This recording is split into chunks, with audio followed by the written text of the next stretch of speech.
Life kind of feels like a humiliation ritual right now, and I intend on overwhelming you guys with some poetry for the foreseeable future. I apologize in advance. These are poems that I'm mostly uncertain about, and I recognize that I should at least put them somewhere, so they're going to go here.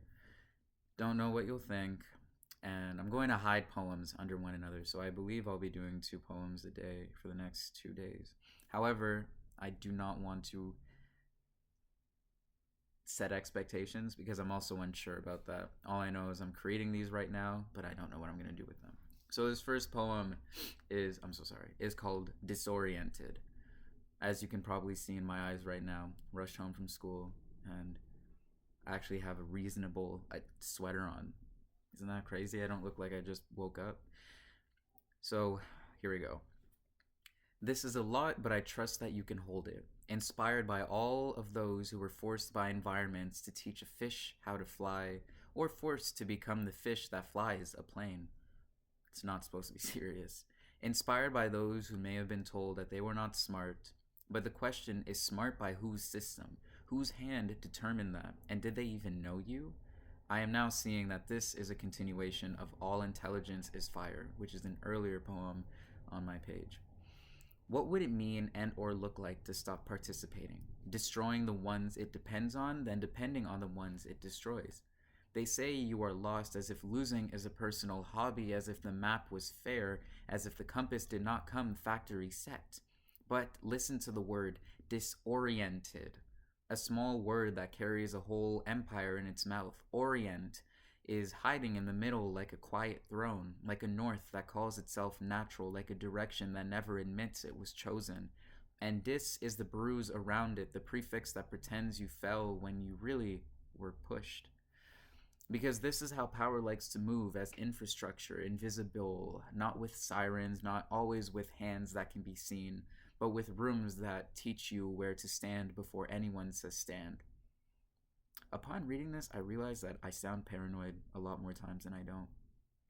A hallway poster that smiles in one language only, a rubric that calls itself objective, a security guard who already knows your story without reading your name, a guidance counselor who says realistic and means smaller, a form that asks for proof and calls it help. There is an invisible orient in the building, an unseen front of class, an unspoken standard of voice, a correct way to look interested, a correct way to be safe, a correct way to be heard. And once you learn the correct, you learn the cost. You learn how normal is not neutral. Normal is a fence with a welcome sign. Normal is a mirror that edits your face until you accept the blur as you. Normal is a story that repeats itself until it sounds like truth. They teach you to admire the fence. They teach you to call the fence protection. They teach you to be grateful for the gate and ashamed of your own hands for wanting to open it. Life is a school, they say, but the lesson plan was written long ago in ink that pretends to be sunlight. There is the curriculum and there is the under curriculum. What you learn by being watched, what you learn by being translated, what you learn by being measured against a ruler that was never meant to touch your skin. Some children are labeled at risk, as if risk is an element in their blood, as if risk did not have an address, a budget, a policy, a history with receipts. You can feel it even when nobody names it. The way the room tilts, the way the air changes when certain bodies enter, the way laughter gets audited, the way anger gets criminalized. This is not an accident. This is not a misunderstanding. This is a regime. It's never, ever really incidental, and in the rare cases it is, those are unique. Not always a king on a balcony, but 1,000 small decisions that keep choosing the same people as the default human. A regime of representation where the image arrives before the person does, where a stereotype is a shortcut that pretends it is common sense, where you get reduced to a few essential traits, exaggerated, naturalized, framed as inevitable, then used as the reason you should stay in your place. They call it behavior, they call it culture, they call it attitude, they call it just how it is. And just how it is the most efficient weapon, because hegemony does not need to shout. It needs you to nod, it needs you to feel the obviousness like gravity, it needs you to consent to the story that explains you away. So you begin to manage yourself. You begin to pre-edit, judge harshly. You begin to rehearse harmlessness. You begin to speak in smaller fonts. You begin to choose silence as a form of survival. And then they cite your silence as proof you have nothing to say. This is the circular trap. Imposed meanings shape lived identities. Lived identities get used as evidence. Evidence hardens the imposed meaning. A snake that eats its own tail and calls itself nature.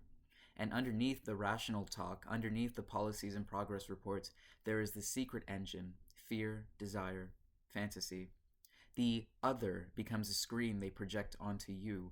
What they cannot bear in themselves, what they secretly want, what they are taught to dread. They call you dangerous and cannot stop staring. They call you primitive and steal your rhythm. They call you irrational and build empires on myth. They fetishize you and then place society on their desire for you.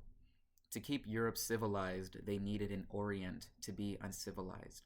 To keep the modern clean, they needed a backward to hold the dirt.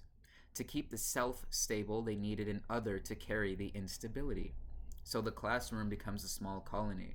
The office becomes a checkpoint. The opportunity becomes a museum display where you are allowed in as long as you behave like an exhibit. And the painting on the wall, the textbook paragraph, the motivational slogan, the recruitment video, the scholarship criteria, the test question that calls one history universal and the rest elective, all work together like gears that never touch yet always turn. Power flows in a weird way. It is not only top down, it is side to side, mouth to mouth, peer to peer, self to self. It moves through laughter, it moves through jokes, it moves through compliments that are really instructions. It moves through the eyes of the ruled when the ruled are trained to police themselves. This is what it means to be inside the circuit. You cannot step outside the language without using language. You cannot critique the map without referencing north. You cannot refuse the system without being graded on refusal. And still there is a moment when you catch the word in your mouth before you swallow it. Disoriented. You ask, who made Orient the center? Who benefited from my confusion? Who profits when I doubt my own direction? Who gets paid when I believe my life is a personal failure instead of a designed outcome? Because some exclusions are engineered like architecture. Some pathways are built to look open while funneling you toward the same exits. Some futures are locked with keys that look like merit. The poem is not supposed to sound like a lecture, so I'm sorry if it does. It's already 7 minutes.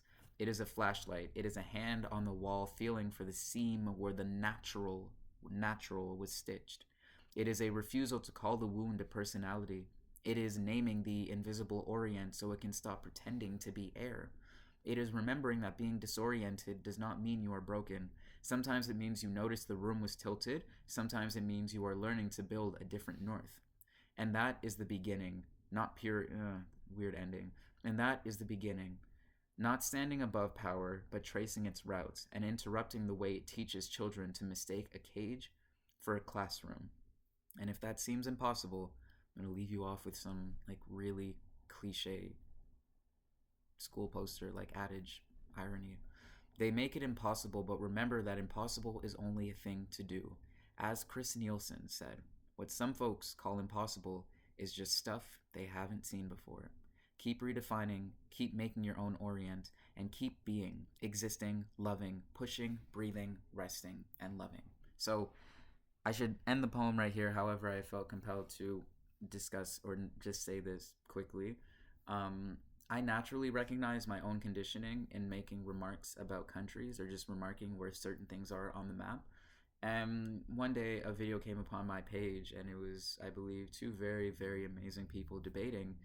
I think one of them said Middle East, and then the other lady interrupted her politely, not to cut her off or to dismiss her point, but say, middle to what? Middle to whom? So, in recognizing the idea of Orient, I also would like to interrogate myself to see what words and what things that I've considered to be natural are really just reflections of that Orient, or that idea of someone placing a standardized structure upon people and letting that to be seemed or to appear as natural. Because I do say Middle East a lot, but I never really recognize or think about the fact that what is it middle to? Why is it the Middle East? Why am I using someone else's language? Like continental Africa being used interchangeably with people thinking that Africa is a country when it's really like a legitimate whole continent.